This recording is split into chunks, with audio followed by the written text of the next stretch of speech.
আমরা এর আগের পর্বে অর্থাৎ মধ্যপ্রদেশ ভ্রমণের দ্বিতীয় পর্বে আপনাদের সঙ্গে শেয়ার করেছি মহাকালেশ্বর জ্যোতির্লিঙ্গ দর্শন সহ উজ্জয়িনীর আরও বেশ কয়েকটি মন্দির, যেমন কালভৈরব মন্দির, মঙ্গলনাথ মন্দির, গড়কালিকা মন্দির, স্থিরমন গণেশ মন্দির ও লক্ষ্মী দেবীর মন্দির সহ মহর্ষি সন্দীপনীর আশ্রম, এই প্রমুখ জায়গাগুলি।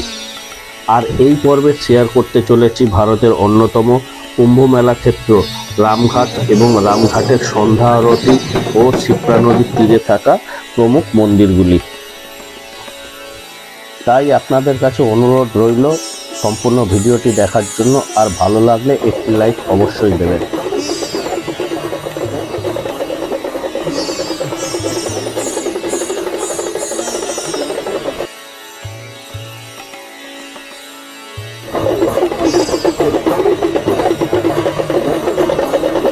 সূর্য এখন অস্তাচলে, আর আমরা এখন রয়েছি রামঘাটে।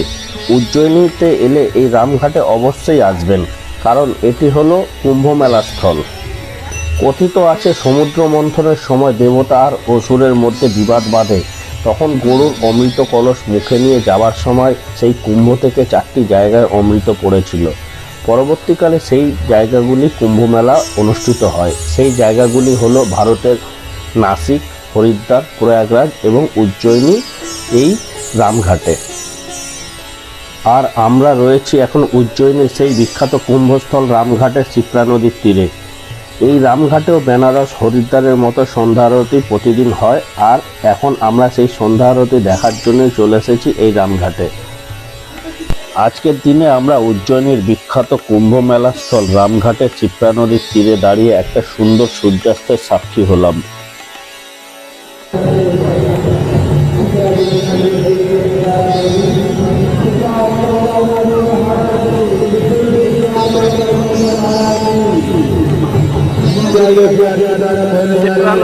এখানে আরতির আয়োজন চলছে রামঘাটে।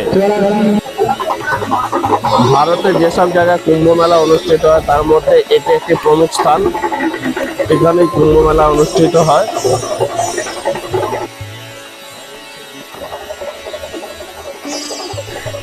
এখানেও বেনারসের মতন মঙ্গল দ্বীপ জ্বালিয়ে জলে ভাসিয়ে দেওয়ার প্রথা রয়েছে।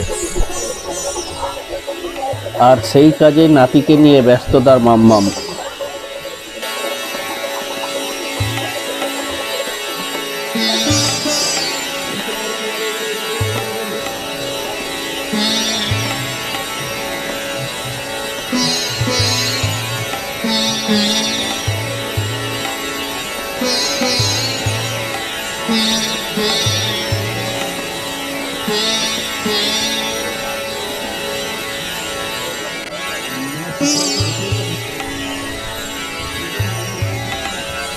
এখানে রাস্তার পাশে পুজো সামগ্রীর অনেক দোকান রয়েছে, আর রয়েছে বাচ্চাদের জন্য এইরকম কিছু ব্যবস্থা।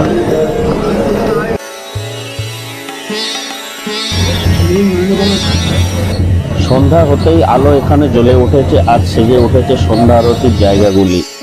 আমরা পায়ে হেঁটে ঘুরে ঘুরে দেখছি সেই জায়গাগুলি, আর খুব ভালো লাগছে আশেপাশের পরিবেশ। আর যত সময় এগোচ্ছে আরতি দেখতে আসা মানুষজনের সংখ্যাও বাড়ছে। আর এখন আমরা রয়েছি শিপ্রা নদীর এপারে।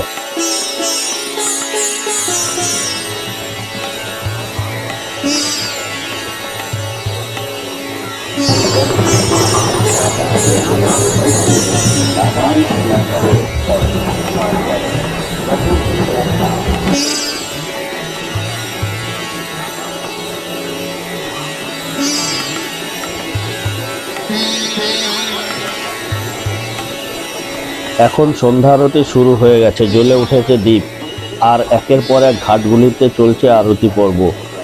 এখানে পরপর অনেকগুলি ঘাট আছে, আর সেই সব ঘাটগুলিতেই পরপর আমরা আরতি ঘুরে ঘুরে দেখব।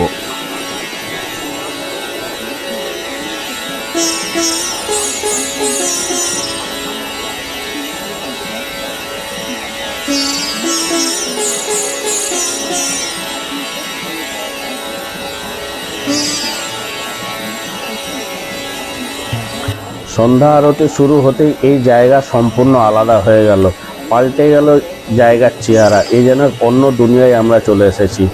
এখানে সর্বত্রই যেন মহাকাল বিরাজ করছে।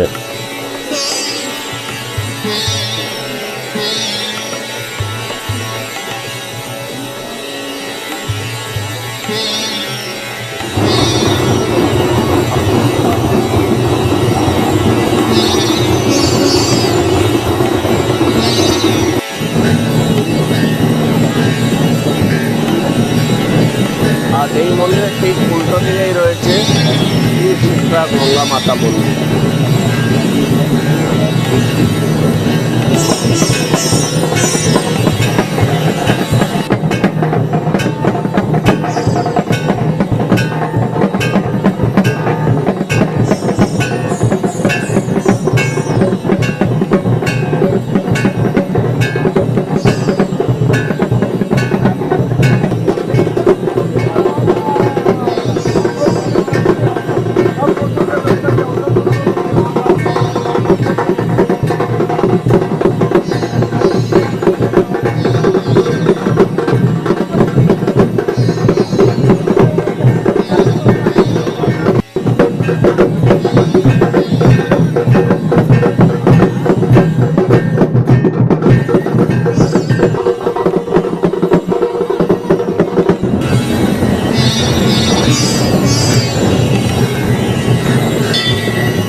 এটা হলো অতি প্রাচীন শ্রী ধর্মরাজ চিত্রগুপ্ত মন্দির, রামঘাট।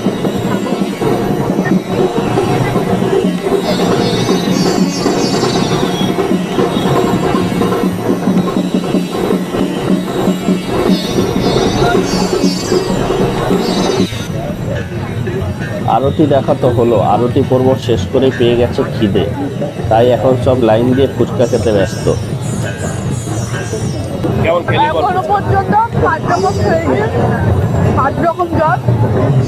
প্রথমবার টেস্ট করছি এরকম ধরনের ফুচকা। এখানে মনে এরকম পাওয়া যায়, এটা জানি, এটা কি ফ্লেভার দিয়েছে।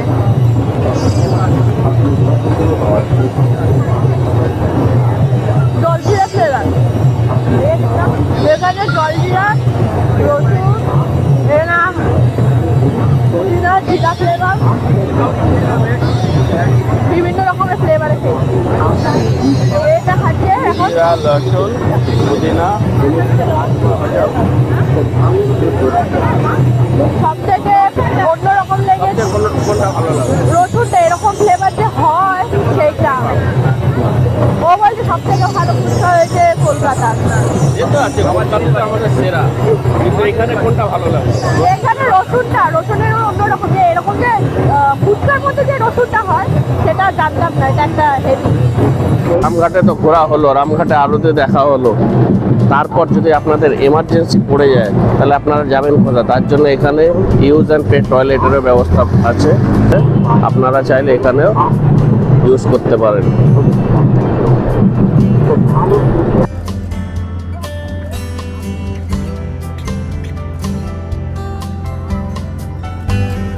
এরপর আমরা আমাদের আদরের ঈশানের আবদারে সবাই মিলে উঠে পড়লাম নৌকা বিহার করার জন্য। এই শিপ্রা নদীতে কিছুক্ষণ আমরা এই ছোট্ট লঞ্চে করে ঘুরে দেখলাম বিভিন্ন ঘাটগুলি, আর সঙ্গে দেখে নিলাম সন্ধ্যা আরতিও।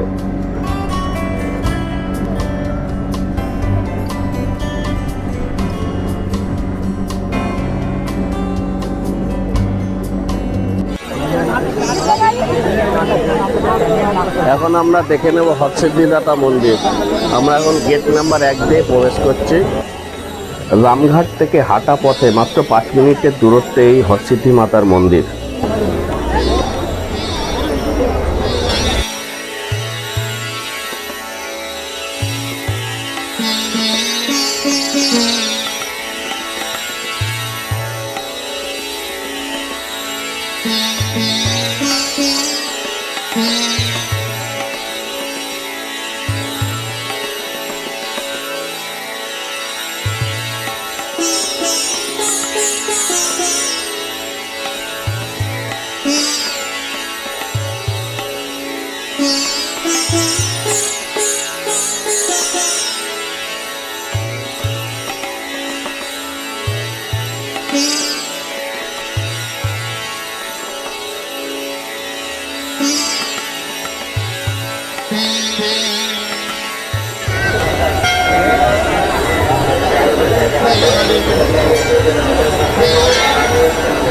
এইদিকে রয়েছে হরসিদ্ধি মাতার মন্দির আর এখানে রয়েছে কর্কটেশ্বর মহাদেব।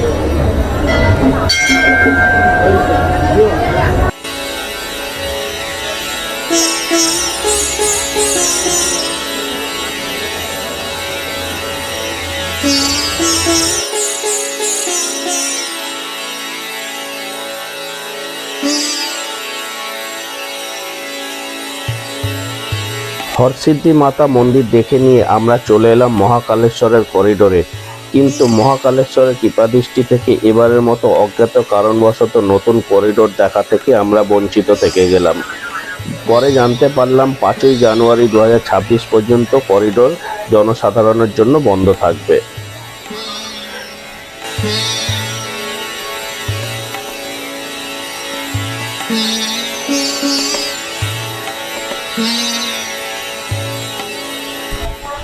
তাই দুধের স্বাদ ঘোলে মেটানোর মতো স্মৃতি হিসাবে দূর থেকে কিছু ফটো কিছু ভিডিও তুলে চলে এলাম মহাকালেশ্বর মন্দিরের পাশে থাকা বড় গণেশ মন্দিরে।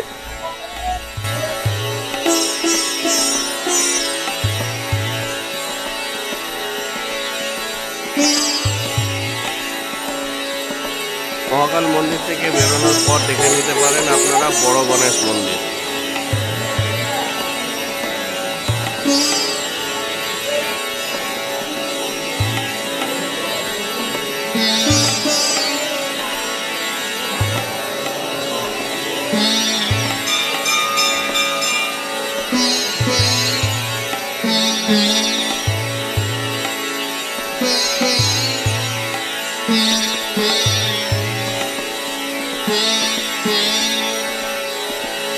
জয় শ্রী দুর্গা মাতা মন্দির।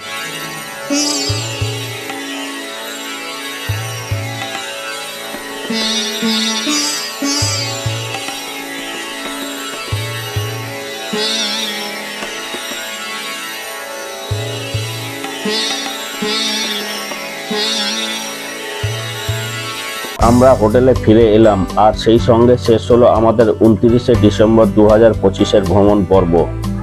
কাল সকালে অর্থাৎ 30শে ডিসেম্বর আমাদের যেতে হবে উজ্জয়িনী থেকে ইন্দোর, আর সেই ভিডিও আসবে পরের পর্বে। আমরা ইন্দোরে পৌঁছে কি কি দেখব, কোথায় থাকবো এবং কি কি খাবো, কারণ আপনারা সবাই জানেন ইন্দোর হলো food capital of India. Indore হলো রকমারি সব খাবারের জন্য বিখ্যাত, তাই সবকিছু দেখার জন্য পরের পর্বগুলি দেখার অনুরোধ রইল। আর আমাদের ভিডিওগুলি ভালো লাগলে লাইক, কমেন্ট এবং শেয়ার করতে ভুলবেন না। আর পরের ভিডিওগুলি দেখার জন্য আমাদের চ্যানেলটি সাবস্ক্রাইব অবশ্যই করবেন, তাহলে পরের ভিডিওগুলির নোটিফিকেশন আপনারা পেয়ে যাবেন। গুড নাইট, সবাই ভালো থাকবেন। তাহলে দেখা হচ্ছে পরের পর্বে।